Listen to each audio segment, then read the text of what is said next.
ঊনসত্তরের গণ অভ্যুত্থানের মহানায়ক, মহান মুক্তিযুদ্ধের অন্যতম সংগঠক আওয়ামী লীগ নেতা তোফায়েল আহমেদের মরদেহ সকাল 11:30টার দিকে স্কয়ার হাসপাতাল থেকে ভোলার উদ্দেশ্যে নিয়ে যাওয়া হয়। হেলিকপ্টারে দুপুরে ভোলায় পৌঁছাবে তোফায়েল আহমেদের মরদেহ। এর আগে সোমবার বেলা 3:30টায় ৮৩ বছর বয়সে চিকিৎসাধীন অবস্থায় মারা যান বরেণ্য রাজনীতিবিদ তোফায়েল আহমেদ। সন্ধ্যায় তোফায়েল আহমেদের মরদেহ হাসপাতাল থেকে প্রথম জানাজার জন্য নিয়ে যাওয়া হয় রাজধানীর ধানমন্ডি তাকওয়া মসজিদে।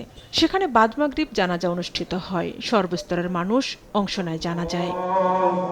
গভীর শ্রদ্ধা ও ভালোবাসায় তোফায়েল আহমেদের বর্ণাঢ্য রাজনৈতিক ও কর্মজীবনের স্মৃতিচারণ করেন তার রাজনৈতিক সহচররা।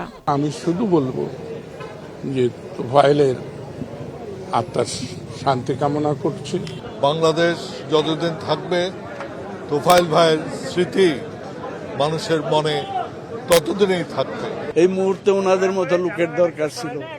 জোহরের নামাজের পর ভোলা জিলা স্কুল মাঠে দ্বিতীয় জানাজা শেষে পারিবারিক কবরস্থানে দাফন করা হবে তাকে। বাবা মায়ের কবরের পাশে চিরনিদ্রায় শায়িত হবেন দেশের ইতিহাসের অবিচ্ছেদ্য অংশ তোফায়েল আহমেদ।